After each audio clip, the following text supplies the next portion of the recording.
Vijećnici Lepoglavskog gradskog vijeća odradili su izvanrednu sjednicu. Kao i u prosincu, na dnevnom je redu bila samo jedna točka – otklanjanje uočenih nedostataka u odluci o osnivanju savjeta gradskog vijeća.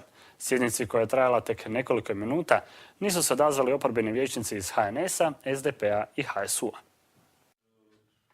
Rekordnih 5 minuta trajala je izvanredna sjednica Gradskog vijeća Lepoglave. Jedina točka o kojoj se trebalo odlučiti, prijedlog odluke o otklanjanju uočenih nedostataka o osnivanju savjeta Gradskog vijeća, HSS-ov predsjednik vijeća Željko Šoštarić povukao je iz dnevnog reda.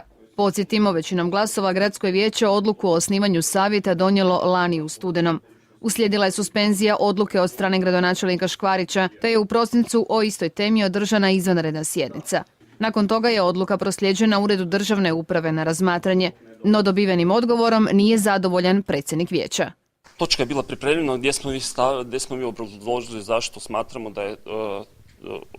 da je odluka o osnivanju savjeta pravovaljana, ali bez obzira na našu odluku koja bi sad donesena bila na ovoj sjednici, ta odluka o osnivanju savjeta ide na nadzor višem organu državne uprave, to znači u Ministarstvo uprave ili na Upravni sud. Ured državne uprave upozoravali, on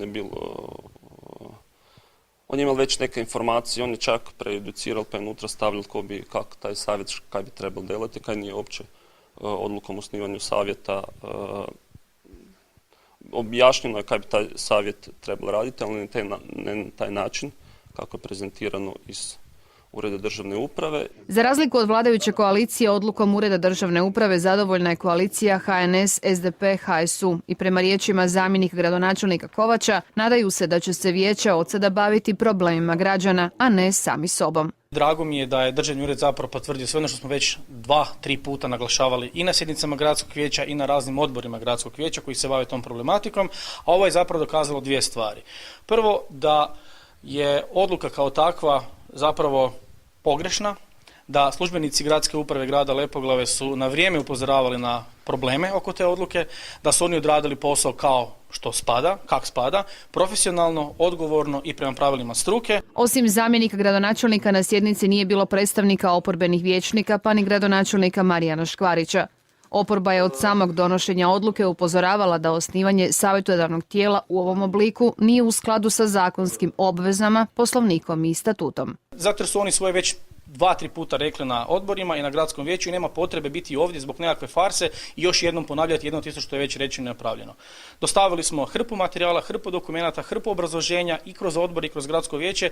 Sve rečeno ekstra bilo bi zapravo samo ponavljanje jedne te iste priče, a to je da ovakav savjet i njegovo ustrojstvo zapravo ide mimo procedure, nije ok. Očito da se tu vidi